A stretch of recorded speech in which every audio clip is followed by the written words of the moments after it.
Salve!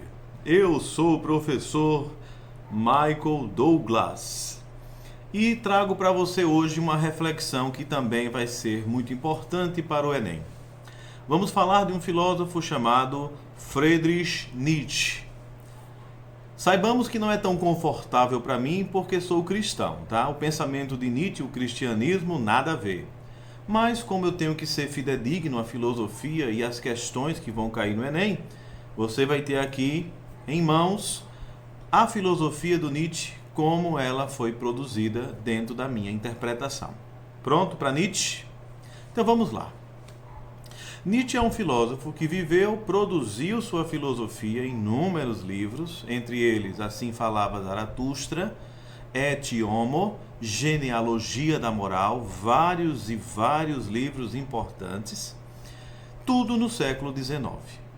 Teve uma vida bem regular, estudava para ser pastor, termina virando ateu depois que conheceu a filosofia de Schopenhauer e outros, até que, 11 anos antes dele morrer, ele é acometido de loucura devido a uma doença mal curada na vida dele, que faz com que ele perca totalmente sua lucidez, morrendo ali em 1900. Tudo da sua vida foi então no século XIX. Então, o que é que nós temos para dizer desse filósofo do século XIX? Vamos fazer análises da teoria dele e eu vou remeter a alguns dos livros onde você encontra essa teoria. Vamos começar com a ideia que está presente no livro O Nascimento da Tragédia, um dos primeiros grandes livros do Nietzsche, uma das primeiras grandes obras e pensamentos, dentro de uma perspectiva filológica. O Nietzsche vai fazer uma análise dos homens clássicos, da cultura clássica, tentando entender por que nós vivemos de tal forma como nós vivemos hoje. Então, a filosofia de Nietzsche é uma crítica ética ao modelo de ser humano. E por que essa crítica em Nietzsche se torna tão veemente? Nietzsche vai usar para justificar sua teoria filósofo-filológica a ideia de duas divindades gregas, a ideia de Dionísio, deus do vinho, deus da festa, e Apolo, deus do equilíbrio, deus da ordem. Esses dois deuses representam para Nietzsche aquilo que o homem é: razão e equilíbrio, referenciado pelo deus Apolo, instinto e motivação física, representado pelo deus Dionísio. E de acordo com Nietzsche, na análise clássica das grandes tragédias gregas, ele percebe que o homem é inteiro. Em que sentido? Essas duas forças, elas vão se completando e se distanciando ao mesmo tempo dentro de um processo dialético. E assim é o homem. O homem que vive o seu corpo e reconhece seu corpo como parte de si, e o homem racional que reconhece a razão como parte de si, dividindo, complementando-se e dialeticamente se contradizendo. Diz Nietzsche que a partir do início da filosofia e da efervescência racional para encontrar o mundo, a consequência disso foi a filosofia de Sócrates e, mais em seguida, a de Platão, que ratificam essa razão, ratificando a ideia da alma sobre o corpo. Uma vez que a filosofia bota fé, nesta razão que pode tudo, o Nietzsche vai dizer que o Sócrates ratifica essa ideia e logo em seguida Platão confirma essa ideia com o seguinte argumento: nós somos nossa alma, diz Sócrates. E Platão argumenta, confirmando isso aí, dizendo: viemos lá do mundo das ideias, onde tudo é perfeito e eterno, estamos aqui, nesta prisão, que é este mundo sensível. Esta ideia, que é consagrada pela filosofia clássica do Sócrates, ratificada de certa forma em Platão, alcança o cristianismo na Idade Média. E o Nietzsche vai dizer que, dentro da perspectiva cristã, isso serve de forma grandiosa para o projeto cristão, que é a ideia de uma ética universal. Esta ideia de uma ética universal vai ratificar, vai corroborar essa ideia de um homem racional em detrimento de um instinto que parece agora ser pecado. deixa de ser parte integrante do ser humano e na Idade Média passa a se tornar pecado. E por que isso? Para a promoção de uma ética universal, tendo como referência primeira a ideia de Deus, o bem, o amor e a misericórdia. Então Nietzsche, como crítico do cristianismo, ele vai dizer que Deus ali é uma criação do cristianismo para ratificar esse modelo ético que ele quer, que as pessoas queriam para chegar a um objetivo. E você vai saber que objetivo é esse agora. O Nietzsche dizia que existe aquilo que nós chamamos moral dos escravos. O homem clássico, o homem da tragédia grega, ele tinha qualidades de ousadia, ele era aventureiro, ele era determinado. Isso que era o valor dos grandes homens. E o valor dos escravos era a abnegação, a negação de si, a renúncia. Esses valores, na modernidade, passando pela Idade Média, foram invertidos, diz Nietzsche. E isso serve para quê? Para padronizar. Duas morais você vai perceber aqui, a moral dos escravos e a moral do rebanho. A moral dos escravos como aquela que vai fazer com que todos, encontrando-se no mesmo patamar, se considerem iguais. O valor que era do escravo passa a ser do homem religioso. E o valor que era dos homens fortes no passado passa a ser daqueles que são desregrados, sem condições e totalmente rejeitados pela sociedade. Então Nietzsche vai dizer que este modelo de inversão de valores, essa moral dos escravos, vai contra toda a formatação filosófica de Sócrates e Platão. E ele argumenta que o nascimento de uma nova formatação, que é a moral do rebanho, inclusive ratificada pela Bíblia, vai fazer com que esta ideia se torne universal. Qual é a ideia? Juntos somos mais fortes. Pensa no Sermão da Montanha, o mundo será dos bem-aventurados e toda aquela sequência bonita que tem na Bíblia. O Nietzsche vai dizer que é uma forma de ratificar aquele fraco que agora se torna forte e aquele forte agora que se torna fraco. Há uma inversão, o fraco fica forte, o forte fica fraco. E dessa forma todos estamos vinculados de forma igual a uma força maior do que nós, o pastor, e nós, os rebanhos. Ou melhor, o rebanho. Que essa ideia de unidade está presente, diz o Nietzsche. E dando continuidade a essa ideia do Nietzsche, nós vamos perceber que a ideia da moral e da ética é o carro-chefe da filosofia de Nietzsche. Ele é um crítico da ética do Ocidente nessa perspectiva. Daí nasce a ideia do niilismo.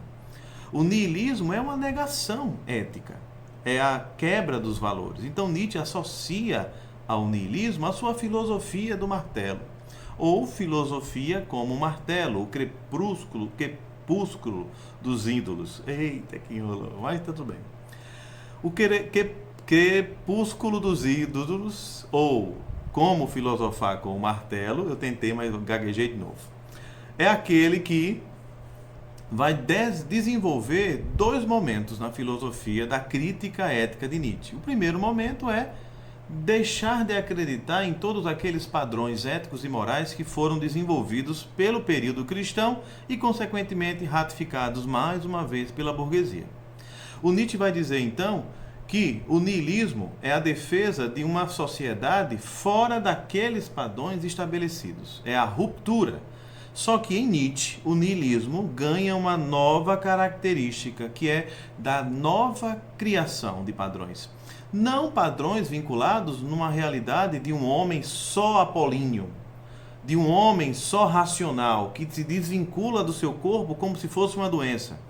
Diz Nietzsche, essa associação da parte apolínea, do deus Apolo, e com essa parte dionisíaca do deus Dionísio, que forma o homem inteiro, produzirá uma nova série de valores que ratificarão a própria essência humana, que é de estar no mundo simplesmente e se fazer vida. Então aqui você não percebe uma essência como alma, você aqui não percebe uma essência voltada à religião. Nós somos criadores, vai dizer o Nietzsche. E essa responsabilidade vai vir a partir de uma categorização de um homem novo, que o Nietzsche vai chamar de super-homem. Antes de nós chegarmos nesse super-homem, eu quero que você pense em uma coisa. A ideia de Nietzsche é que o homem que vem vindo lá da ideia de Sócrates, de Platão, da Idade Média, do desenvolvimento e do crescimento da burguesia na sociedade, é de um homem repartido. É de uma parte do ser humano que criou a ciência, o progresso e a tecnologia. E esse mesmo homem vive a partir de um padrão ético que é determinado por séculos. Diz Nietzsche, como é possível então viver o niilismo? Este padrão ético está caindo. E quando ele diz isso, que esse padrão ético está caindo, ele faz uma referência e diz: Deus está morto. As pessoas não respeitam mais esses padrões. Os fortes estão começando a rever a sua força. Os fracos estão começando a se deixar dominar pelos fortes. Então aquela inversão de valores começa a voltar ao seu normal, diz o Nietzsche. Então isso começa a ser ratificado a possibilidade do surgimento desse novo homem, que o Nietzsche vai falar em alemão, Übermenschen, e nós vamos falar em português, o super-homem. Esta ideia em Nietzsche ganha um corpo incrível. Por quê? Primeiro, o primeiro passo da filosofia dele, destruir todas as teorias, dogmas, fundamentações éticas e morais. E o segundo passo, construir este novo padrão. Então, a partir disso, você vai ter o que Nietzsche chama da estrutura do super-homem, ou a função do super-homem. O importante para você pensar aqui é que este homem, de acordo com Nietzsche, e ele como um grande artista, né, tem até músicas compostas com o compositor Wagner na época dele, ele vai desenvolver uma analogia e diz que o homem é um processo que vai do camelo até a criança. Vamos pensar. De acordo com Nietzsche, a saída desse homem cristão vinculados a padrões até o homem novo, responsável por um novo modelo ético na sociedade, vinculado na carne, na terra, no amor à embriaguez, isso vai se dar a partir de um processo. Então ele vai dizer, o primeiro homem, aquele cristão que carrega sobre si o peso de toda a humanidade, a culpa, ele é o camelo que caminhando pelo deserto leva sobre si muito peso. Mas chega um momento que o camelo se cansa e quer se livrar daquele peso. Esse peso você referencia com a culpa, com a ideia de pecado, com aquilo que você não pôde fazer, com as metas que você não conseguiu atingir. Então você cansa. Nesse momento você precisa de força para jogar isso fora, você se transforma no leão, diz Nietzsche. Logo em seguida, esse leão, livre desse peso, se vê no deserto sem perspectiva, sem mais nada. Ele precisa dar o primeiro passo. Então, na intencionalidade de perceber o mundo da sua própria forma agora, de construir o mundo da sua forma, ele se torna uma criança que caracteriza aquela parte mais curiosa, a ausência de leis que vão ser aprendidas durante o tempo, como uma criança, porque não sabendo de nada, vai ter que criar a partir de si mesmo. E para terminar essa nossa ideia de Nietzsche, entra aqui em cena aquilo que vai justificar o Nietzsche como uma pessoa pessimista, que tem que ser visto com muito cuidado, que é a ideia do eterno retorno. A ideia do tempo, da história, pode ser pensada cíclica, vai para o ponto de início depois que termina.